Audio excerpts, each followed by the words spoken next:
Muy buenas noches, soy Roxana Webb y estos son los titulares. Estas personas posiblemente recibieron instrucciones. El fiscal general reveló resultados de la primera fase de investigación de la tregua entre pandillas, altos mandos policiales, un mediador del proceso y autoridades de centros penales figuran entre los detenidos. Tenemos las primeras reacciones generadas tras la información revelada por la Fiscalía en torno a la tregua.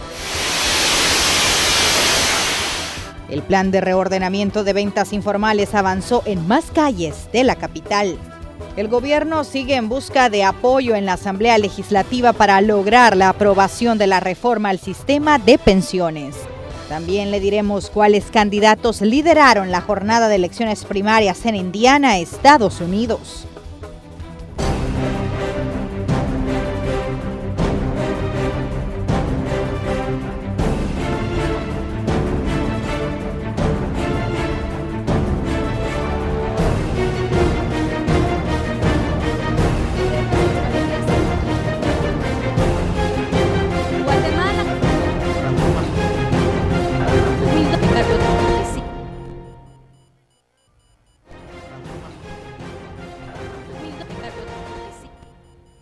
La imagen del día es la detención de Raúl Mijango, exmediador de la tregua entre pandillas, captura de la que se venía especulando semanas atrás y que hoy se concretó, luego que la Fiscalía giró órdenes de detención en contra de 21 vinculados a este proceso, tras finalizar lo que el titular del Ministerio Público calificó como una primera fase de investigaciones. Fue justamente esta tarde que la Fiscalía reveló detalles de la investigación sobre la tregua entre pandillas. Raquel Herrera nos informa y así comenzamos. Funcionarios y empleados públicos se valieron de sus cargos para cometer diversos delitos. Las capturas vinculadas a la tregua entre pandillas revelan un secreto a voces: los innumerables ilícitos cometidos durante más de un año en las cárceles del país, hechos, según la investigación, apadrinados por exfuncionarios públicos. Promovieron beneficios ilegales a los reos como facilitar la prostitución en los centros penales, la introducción de objetos prohibidos de diversa índole, computadoras, teléfonos, etc. Se instalaron servicios de televisión por cable digital en los centros penales, lo hemos establecido. Se utilizaron recursos del Estado en la promoción de la tregua. Además de los ilícitos introducidos a las cárceles como videojuegos, televisores y grupos musicales, la Fiscalía detectó la malversación de al menos $2 millones de las tiendas de los centros de detención. Pero ¿cómo operaban los involucrados? Por ejemplo, en el caso del señor Óscar Antonio Aguilar Hernández, que es el comisionado de policía, participa con vehículos oficiales facilitando y trasladando a los miembros de pandillas. Nelson Rauda, director general de centros penales, él tenemos establecido por testimonio que recibió, él manejaba fondos, manejaba dinero y distribuía fondos. ¿De dónde provenían esos fondos? Él tendría que decirlo. La cabeza de esta estructura que benefició a pandilleros durante la tregua fue Raúl Mijango y el exdirector de centros penales, Nelson Rauda, quienes están acusados de agrupaciones ilícitas e introducción de objetos prohibidos. En este momento esa es la estructura que tenemos. Si hay otras cabezas, bueno, ellos lo sabrán. Pero ¿cómo un hombre que no pertenecía al gabinete de gobierno del expresidente Funes pudo dirigir beneficios para cientos de privados de libertad?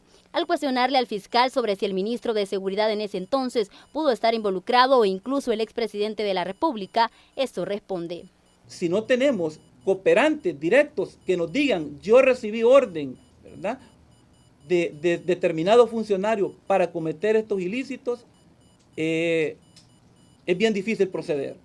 Si usted me pregunta qué creo yo creo que estas personas posiblemente recibieron instrucciones más allá. La Fiscalía reconoce que la tregua no solo benefició a los pandilleros privados de libertad, también permitió que las estructuras delictivas se fortalecieran con armas y dominio en el territorio. La bandera con la que muchos defendieron la tregua, asegurando que favoreció a la reducción de los homicidios, se cae. El Ministerio Público revela que los pandilleros solo cambiaron su forma de operar. Probamos la teoría que efectivamente los homicidios no habían bajado, sino que la tendencia era a ocultar, digamos, esa evidencia principal que era el cadáver.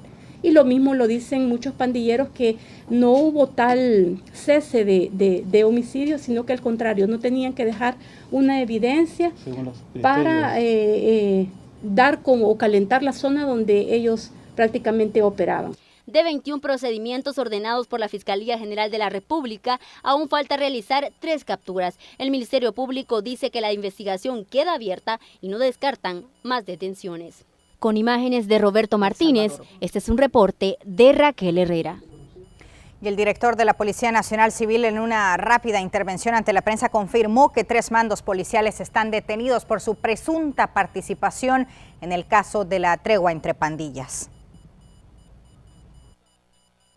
El comisionado Óscar Aguilar Hernández, actualmente jefe del Comando Conjunto de Seguridad Pública de la Policía Nacional Civil, el subinspector Juan Roberto Castillo Díaz, colaborador del Centro de Operaciones de la Policía Nacional Civil, el inspector Luis Alonso Aguilar Marín, colaborador en el área de inteligencia, también el señor José Adrián Abarca Molina, que es colaborador actual en la Fuerza Armada.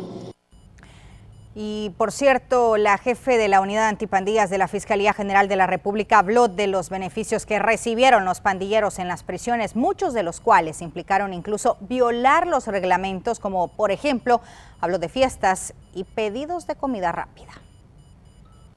Ingresaron una cantidad exorbitante de cajas de pollo campero, como son 1.605 cajas de pollo campero. Es decir, hacían peticiones de comida rápida a cualquier hora del día, violando el reglamento. El ingreso de la Orquesta Sonora Dinamita en el Centro Penal de Ciudad Barrios.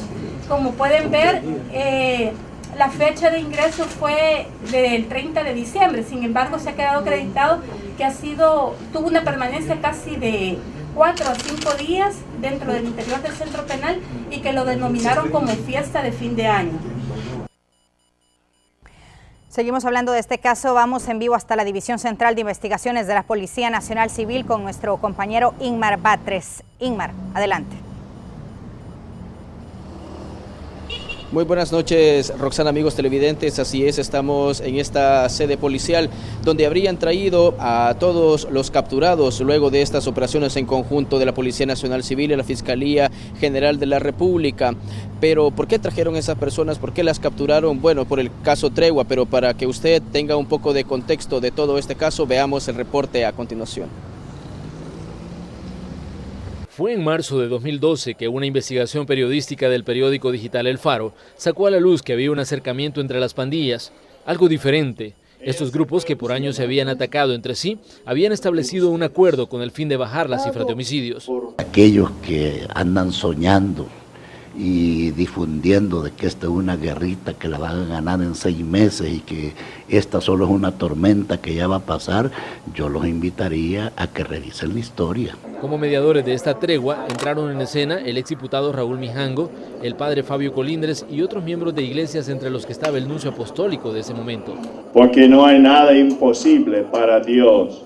Al principio, la tregua se vendió como un proceso que frenaría los altos índices de muertes violentas.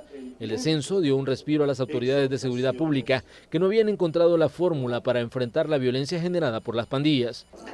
Hemos vivido jugando con nuestras vidas, muriendo y matando por la pandilla, ¿verdad?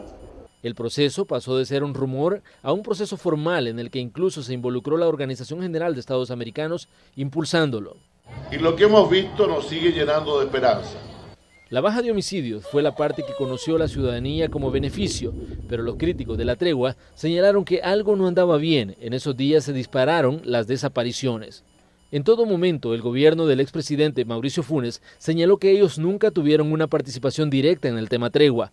Funes dijo una y otra vez que ellos solo fueron facilitadores, aunque hacía suyos los resultados del proceso que bajó de forma estrepitosa las muertes violentas.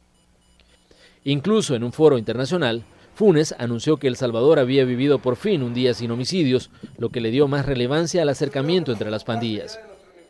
Pero mientras por un lado se hablaba de la baja de crímenes, por el otro, Los cabecillas de estos grupos salían del penal de máxima seguridad y eran recibidos como estrellas de rock en las cárceles, a donde hacían giras acompañados por los mediadores Raúl Mijango y Fabio Colindres.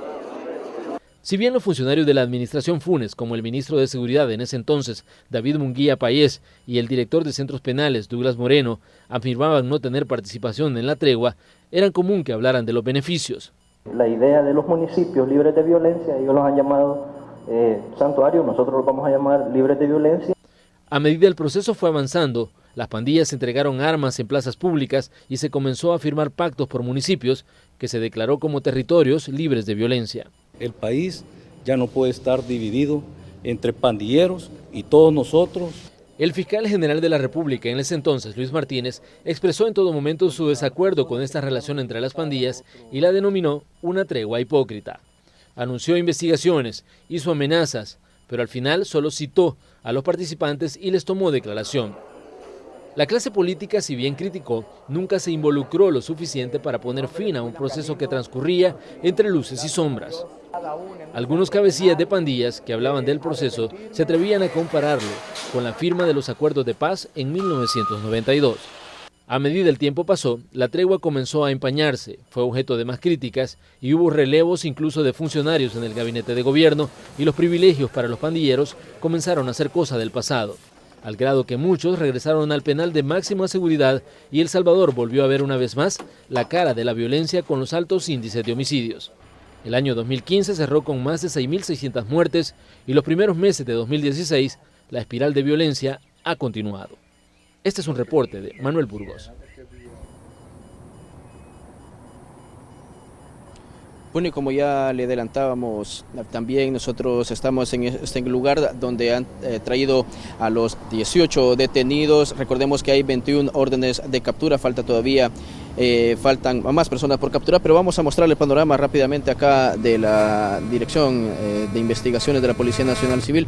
Un panorama tranquilo aparentemente, pero sí hemos visto más movimiento del común, de lo que existe en un día normal, ¿no? Hemos visto entrar y salir vehículos, incluso algunos familiares probablemente de las personas que estén ahí detenidas pues han llegado a este lugar, pero se han mostrado herméticas, ¿no? Hablar con nosotros, y también la Policía Nacional Civil. Roxana, es la información que tengo desde la calle El Progreso, donde está ubicada esta sede policial. Sí, Ingmar. Y bueno, contarte a ti y a los amigos televidentes, semanas atrás Raúl Mijango dio una entrevista a Canal 12 y vamos a escuchar algunas de sus declaraciones en las que incluso llegó a hablar de lo que pasaría si estuviera privado de libertad. Escuchemos. Y se equivocan aquellos que crean que afectándome a mí van a afectar el proceso. Afortunadamente hay muchas personas que han creído en esto, se han involucrado, están convencidas de que este es el experimento más exitoso, que este es el camino correcto que hay que seguir. Y si yo estoy privado de libertad, confío de que ellos lo van a seguir adelante. Mijango nos dijo en esa ocasión estar en constante comunicación con estos grupos y cómo era su relación con ellos. Nosotros estamos en comunicación con estas personas, debatimos con ellos, hablamos de los compromisos que ellos asumieron el 9 de marzo de 2012 y apelamos a que ellos honren esos compromisos. Ahora, yo he de decir algo y he de reconocerlo.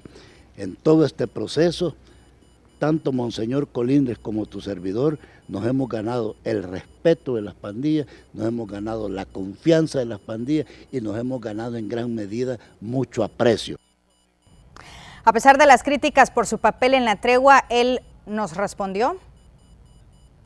Porque el que nada debe, nada teme. Bueno, estas son parte de las declaraciones que mañana en la entrevista de Hechos AM Romeo Lemus va a transmitir en ese espacio a las 6 de la mañana con 30 minutos por Canal 12, en donde se va a abordar la investigación fiscal del caso Tregua entre Pandillas. Invitados, Astor Escalante, abogado, Giovanni Galeas, analista político, y Miguel Fortín, exdirector del Instituto de Medicina Legal. Esta grabación, que por cierto la hicimos previendo que podría ejecutarse o que podría realizarse esta detención, de la que, como ya se lo adelantábamos al inicio del noticiero, ya se hablaba, pero obviamente no había ningún tipo de información confirmada de que se iba a realizar. Y bueno, este día en horas de la tarde se dio el anuncio. Y los detenidos por supuestos vínculos a la tregua entre pandillas son, ahí los tiene usted en pantalla, el comisionado Óscar Aguilar Hernández, jefe del Comando Conjunto de Seguridad Pública, el subinspector Juan Roberto Castillo Díaz, colaborador del Centro de Operaciones de la Policía Nacional Civil, el inspector Luis Alonso Aguilar Marín, colaborador de Inteligencia. También como ex autoridades de penales figuran José Adrián Abarca Molina, exdirector del Centro Penal de Izalco, Félix Antonio Ruiz Soto, exdirector del Penal de Ciudad Barrios, Rigoberto Palacios Carrillo, exdirector del Centro Penal de Morazán, José Antonio Maza Rodríguez, director del Penal de Zacatecoluca, Miguel Ángel Abarca, director del Centro Penal de Cojutepeque y Clara Maribel Linares del Centro Penal de Sensuntepeque.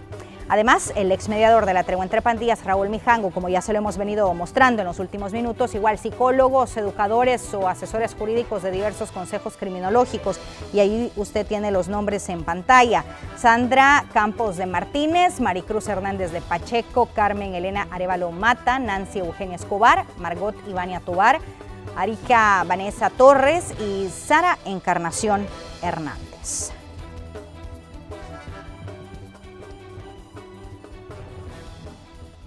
Son las 8 de la noche con 16 minutos. Seguimos hablando de este tema y nos acompaña Janet Aguilar, directora del Instituto de Opinión Pública de la UCA, precisamente para hacer un análisis después del anuncio de la Fiscalía General de la República. Buenas noches, gracias por acompañarnos en vivo para Noticiero Hechos. Muy buenas noches, Roxana. Buenas noches, amigos televidentes. Directora, ¿cuál es su análisis después de que se conocieran de estas detenciones? Bueno, yo creo que es importante que finalmente esta información salga a la luz porque deconstruye el discurso oficial que se construyó en torno a la llamada tregua entre pandillas. Y es la constatación de que en realidad no se trató de una tregua como mediáticamente se le dio en llamar, sino de una negociación directa entre funcionarios del gobierno de Mauricio Funes y líderes de las pandillas en las cárceles. Directora, ustedes como UDOP realizaron un estudio precisamente de la tregua. Bueno, hicimos un estudio sobre las políticas de seguridad que se impulsaron en el marco del gobierno del presidente Funes y en ese contexto efectivamente recabamos información importante en torno a la tregua. Justamente mucha de la información que aparece hoy día es información que compartieron en aquel momento diferentes fuentes oficiales y alguna gente que había estado orbitando en torno a este proceso. Y de ahí que desde la universidad se planteó una postura bastante contundente en torno a rechazar este proceso, dada todas las perversiones y distorsiones que se estaban dando en torno a una agenda que no era precisamente una agenda de prevención o rehabilitación, sino más bien una agenda de una paz mafiosa que tenía objetivos políticos de otro tipo. Janet, ¿ustedes creen como UDOP que hay más personas involucradas en esta investigación, que habrían más capturas o que podrían haber más capturas? Pues yo esperaría que realmente se llegue a establecer los diferentes niveles de responsabilidad que entendemos existen en este proceso. Muchas de las decisiones no se pudieron haber tomado por niveles intermedios, en este caso incluso el mismo director del Centro Penal no pudo haber tomado muchas de estas decisiones si no era con el aval de la autoridad política del momento. En este caso es claro que había alineamientos del general Munguía Payés en ese momento, pues que fungía como ministro de Justicia y Seguridad y a quien se le atribuye la autoría intelectual de la tregua. Pero paralelamente a eso, pues sabemos que se gestaron una serie de estructuras paralelas a la institucionalidad que eran las que terminaban tomando las decisiones no solo a nivel de los centros penales, sino también en la conducción de la seguridad pública, de manera que esperaríamos que este sea el inicio de una investigación más amplia que establezca los diferentes niveles de responsabilidad, principalmente también de responsabilidad política, dada todas las consecuencias que como país también se han asumido posterior a este proceso. ¿Cuáles consecuencias cree usted que hemos asumido como país de este proceso, Janet? Bueno, en primer lugar, supuso la legitimación de las pandillas como actores políticos, como interlocutores con los que un Estado negociaba no solo prerrogativas, sino básicamente términos de lo que iba a ser la política de seguridad pública. Por otra parte, el establecimiento de estructuras paralelas a la institucionalidad, muchas de las cuales han quedado funcionando en la actual administración y que de alguna manera funcionan como un contrasentido a lo que sería el objetivo de reducir los niveles de violencia, de mejorar la seguridad. Adicionalmente, es importante señalar y no olvidar como salvadoreños que todo este proceso se dio en un momento en el que el estamento militar toma control del aparato de la seguridad y es el que dirige los lineamientos de la política de seguridad. Creo que esto es importante reflexionarlo como salvadoreños a futuro, sobre todo por el anhelo que a veces existe en la cultura salvadoreña de los militares como líderes o como las respuestas a una situación desbordada de inseguridad. Muchas gracias por sus declaraciones, por su análisis. Janet Aguilar, directora del Instituto de Opinión Pública de la UCA. Gracias, buenas noches para usted. Buenas noches. Bueno, y también le vamos a dar las gracias a Ingmar Batres y a su equipo, el que se trasladó, nuestro compañero, hasta la División Central de Investigaciones de la Policía Nacional Civil para también dar cobertura a este tema. Gracias, Ingmar, buenas noches para ti también. Muy bien, y cuando son las 8:21 también tenemos las reacciones después de que se conociera de estas detenciones esta tarde por parte de la Fiscalía General de la República. Escuchemos las reacciones de los diputados. En la Asamblea Legislativa, el giro que ha dado la investigación de la tregua entre pandillas ha tomado por sorpresa a los diputados, aunque muchos consideran que era algo que tendría que haber pasado antes. Mi satisfacción por estas órdenes administrativas. Creo que hasta mucho tiempo se ha tardado en girarse. Pues sin lugar a dudas la Fiscalía tiene todo el derecho, el deber y sobre todo la obligación de promover la acción penal contra estas personas independientemente del vínculo que tengan, independientemente de la situación a la cual pertenezcan estas personas o a sus vínculos políticos, económicos o de otra naturaleza. El FMLN se ha desvinculado de la tregua a nivel del Ejecutivo y en el Legislativo pasa igual. Todos afirman que deben investigarse a todos los participantes en la tregua. Que se está capturando a las personas involucradas en la tregua. Y uno de los principales protagonistas de eso fue Monseñor. Y Monseñor siempre dijo que él actuó con el aval de la conferencia episcopal. Pero no solo es Mijango, aquí también hay otras personas como este señor Luers que está involucrado. A pesar de que la tregua afectó a todo el país, la Asamblea Legislativa únicamente se dedicó a observar lo que estaba ocurriendo y nunca intentó frenar el proceso. Para los diputados, hoy la situación ha cambiado y es por ello que hacen planteamientos y piden que se haga justicia. Con imágenes de Gerson López, informó Antonio Valladares.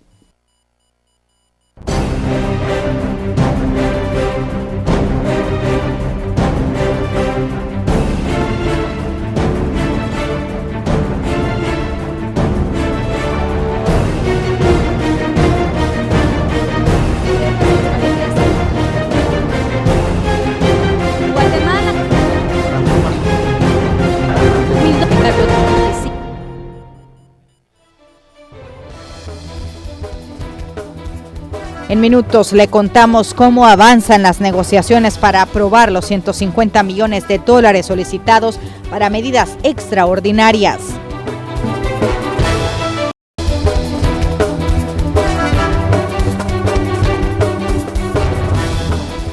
En la Asamblea Legislativa han continuado las discusiones en torno a los 150 millones de dólares que ha solicitado el gobierno para seguir financiando las medidas extraordinarias. Veamos si hay acuerdos.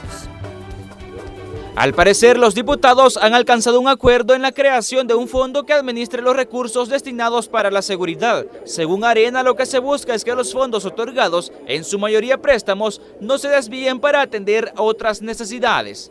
Nosotros aquí lo que queremos es garantizar de que los fondos que están destinados para seguridad, en sus tres, en las modalidades que aquí hemos visto, Fuerza Armada, centros penales, policía, vayan precisamente para esos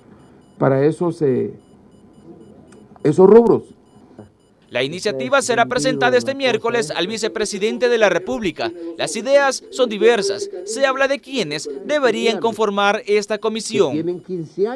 Sugiero que sea como eso es de gran, de medida de seguridad, que busquemos las personas idóneas. Yo adelanto un comité conformado por Hacienda y Seguridad Pública. Los diputados toman esta decisión en el momento que se reporta un descenso del 42% de los homicidios, pasando de un promedio de 22 a 11 asesinatos por día. A su criterio se debe a los acuerdos alcanzados entre los tres poderes de Estado. En lugar de detenerse, se estimule y se garantice que este año sea en realidad el quiebre ese por el bien del país. La aprobación de este fondo podría desentrampar la aprobación de 152 millones de dólares para seguridad. El partido Arena ha condicionado sus votos. Con imágenes de Manuel Velázquez, informó Raúl Hernández.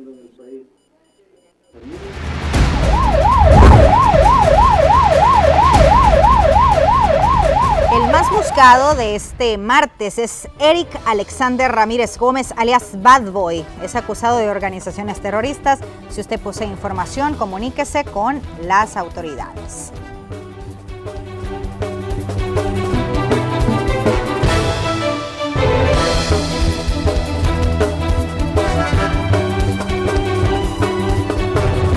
Vamos con nuestra sección Hechos en Redes. Vamos a ver algunas de las publicaciones que han tenido mucho movimiento en nuestra página de Facebook de Noticiero Hechos. Así es como usted nos puede buscar. La primera publicación, un agente de la Policía Nacional Civil que fue bajado de una unidad del transporte colectivo y golpeado por varios sujetos. Esta publicación, 2.895 likes y además tiene un alcance de 166.899 personas las que han visto esta publicación, 68 veces compartido y 146 comentarios. Esto la primera. La segunda publicación tiene 1.086 likes, además 570 comentarios, un alcance de 151.789 personas que han visto esta publicación. Y la tercera, para mostrarles a ustedes a continuación, es lo que ya les mostrábamos al inicio del noticiero. Durante los primeros 20 minutos más o menos del programa, la Fiscalía giró las órdenes de captura en contra de personas particulares y exfuncionarios vinculados a la tregua entre pandillas. Esta publicación ha sido compartida 198 veces, además tiene 254 comentarios, tiene 2.504 likes y además tiene un alcance de 135.975 personas que han visto esta publicación. Recuerde, para estar muy bien informado, nos busca a través de nuestras diferentes redes sociales, en Twitter, en Instagram y Noticiero Hechos. Vamos a continuar con más noticias. Una rastra que transportaba caña y un vehículo tipo sedán fueron los protagonistas de un accidente de tránsito que se reportó en el kilómetro 29 de la carretera Troncal del Norte, a la altura de Guasapa. El conductor del automóvil, identificado como José Serna, de 33 años, resultó con lesiones y fue trasladado a un centro asistencial por elementos de la Cruz Roja, mientras que el conductor de la rastra se dio a la fuga. Cambiamos de tema para contarle que la alcaldía de San Salvador continuó hoy con la reubicación de vendedores en el centro capitalino. Veamos cómo se desarrolló la jornada.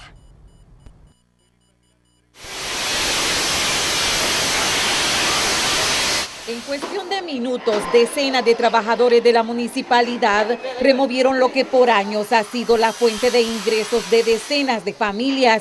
Esta vez fueron los vendedores de la calle Delgado, a un costado de Catedral Metropolitana.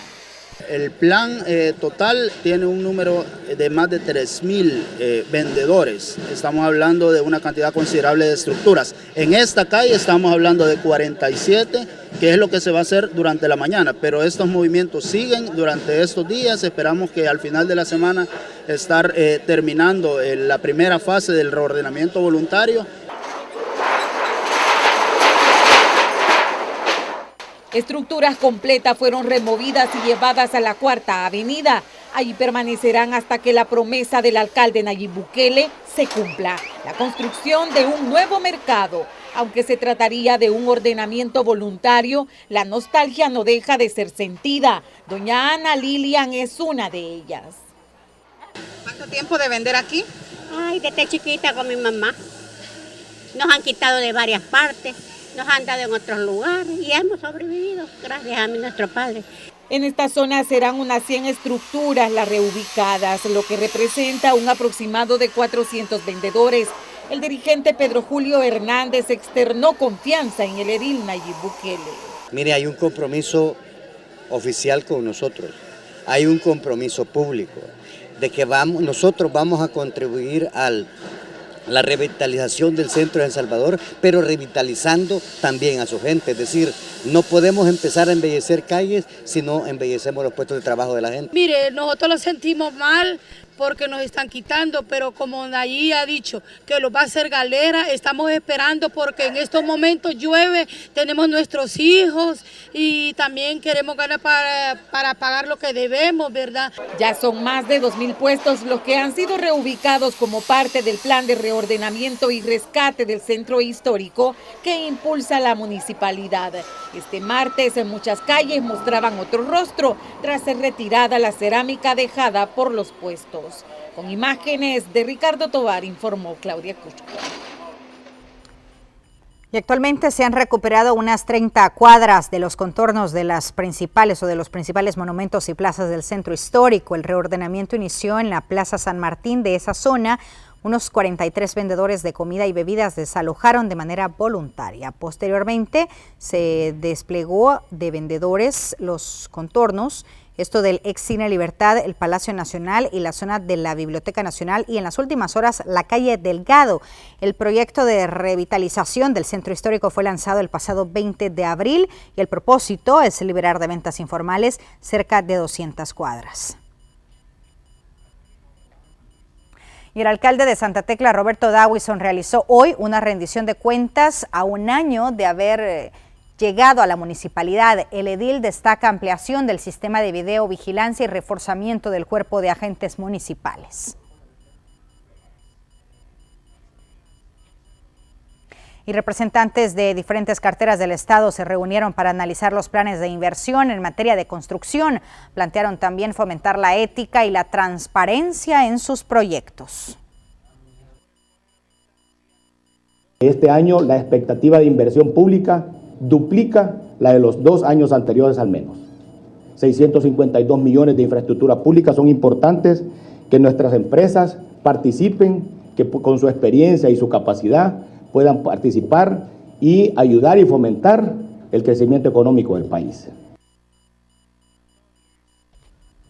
Bueno, y queremos hacerles una importante invitación para que mañana no se pierdan nuestro programa Buenos Días en Radio Sonora. El invitado Luis Cardenal, presidente de la Asociación Nacional de la Empresa Privada. El tema, trabajo y retos al frente de la ANEP. Desde las 6 a las 9 de la mañana es el programa Buenos Días en Radio Sonora. La entrevista es aproximadamente a las 7:30. No se lo puede perder en el 104.5, información al instante. En minutos, en la sección Economía al Costo, conoceremos un poco más de los cruceros.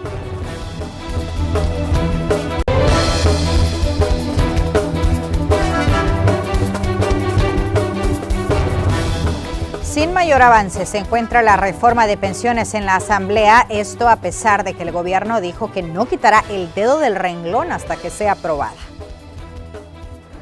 La reforma de pensiones continúa entrampada en la Asamblea. A pesar que el gobierno insiste en no descartar un sistema mixto, el FMLN no ha logrado cautivar a los otros partidos políticos para lograr los 43 votos. Incluso partidos que generalmente lo apoyan, ahora lo han dejado solo. Por ahora, el viento no sopla a su favor. Inamovible, nosotros mientras no se atienden algunos casos o sugerencias, principalmente lo de voluntarios, nosotros no vamos a mover posición. De hecho, el día de ayer ni se mencionó nada en la Comisión de Hacienda. Con los cambios, el Ejecutivo asumiría la administración de más de 4.800 millones de dólares, producto de los ahorros de los cotizantes. El sistema mixto que propone el gobierno jamás tendrá resultado, dice el diputado Norman Quijano, porque se estaría expropiando a los salvadoreños de su capital. personeros del gobierno insisten en pasar una reforma que a todas luces es no solamente impopular, porque se trata de confiscar recursos de los trabajadores, sino que también técnicamente se vuelve inviable. Aunque legisladores del partido en gobierno sostienen que si la reforma se habría hecho de manera correcta en 1998, el país no estaría pasando estos problemas. Cuestiona que el gobierno deba asumir una deuda que les compete a las AFP. Es una soga en el cuello del pueblo salvadoreño en la medida que profundiza endeudamiento del Estado y favorece ganancias de privados. Si eso no se corrige en este país, ni usted, ni yo, ni nadie tiene seguras las pensiones.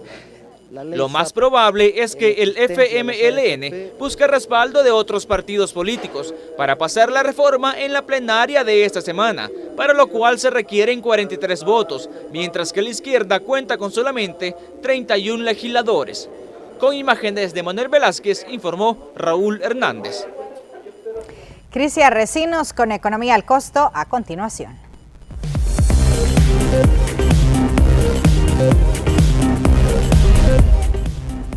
Roxana, muy buenas noches y también a usted que nos sintoniza. Esta semana inició con la llegada del primer crucero a Cuba después de casi medio siglo. El crucero proveniente de Miami será uno de los más de 12 que se espera lleguen este año a la isla. ¿Por qué elegir esta forma de transportarse? A continuación les amplío la información. Contrario a lo que muchos creen, viajar en crucero es el tipo de viaje más económico para los turistas por las tarifas y promociones que registra el mercado, según una agencia de cruceros que tiene sede en Latinoamérica.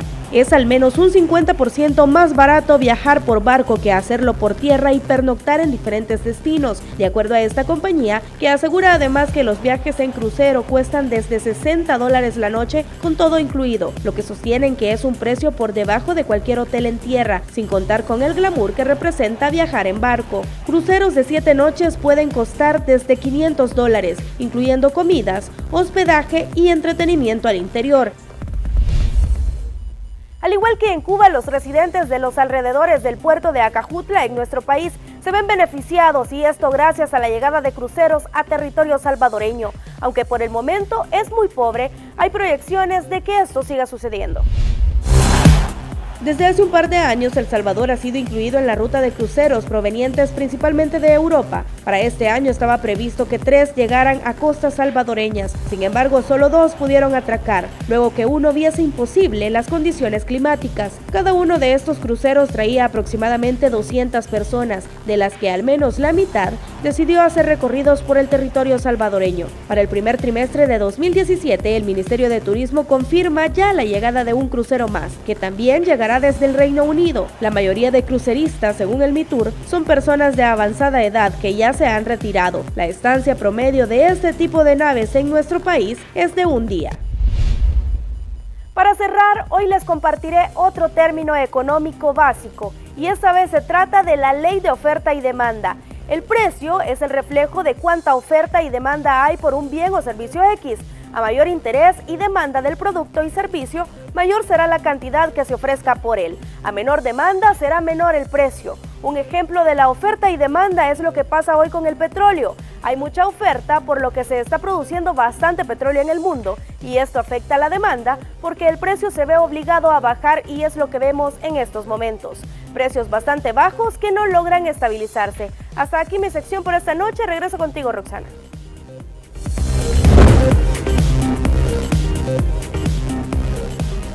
Hoy se celebra el Día de la Cruz, tradición religiosa que marca la temporada de la época lluviosa y el nacimiento de los nuevos frutos. En nuestro país diferentes actividades se han realizado. El Día de la Cruz es el punto que marca para los agricultores el inicio de la época lluviosa, que da vida a flores y a frutos. Es por ello que a nivel nacional año con año se festeja este día, en el que las cruces son decoradas con papeles de diversos colores. De esta forma se festejó el Día de la Cruz en el Mercado Nacional de Artesanías. El objetivo es mantener esta tradición y lo hacemos desde el Mercado Nacional de Artesanías porque el objeto es vincular la artesanía con lo que es la tradición cultural en nuestro país. La gente puede ver cómo se fabrican las artesanías, cómo las manos mágicas de las salvadoreñas y los salvadoreños producen esas bellezas artesanales. Acá también se encontraba Israel Bojorges, quien compartió con los visitantes sus conocimientos sobre esta tradición. Porque nos recuerda que somos seres humanos que vivimos en la tierra. La cruz representa la regeneración de la tierra. La cruz representa el telillín, tlapayán, el nacer, el morir. No es una cruz religiosa cristiana, pues, sino que es una cruz que nos pide a gritos que protejamos la tierra. El ritual que se realiza este día de la cruz es persignarse, hacer una oración y posteriormente tomar una de las frutas. En mi caso será un melón. Con imágenes de Juan Castellanos, este es un informe de Marcela Rivera.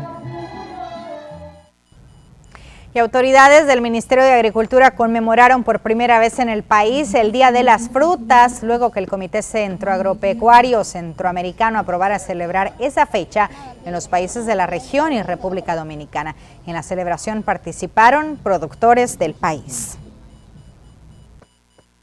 Vieron en las consultas que siendo el 3 de mayo el Día de la Cruz, era oportuno que coincidiera el homenaje a la cruz con la celebración del Día de la Fruta. Y es por eso entonces que hoy estamos celebrando en toda Mesoamérica la celebración del Día de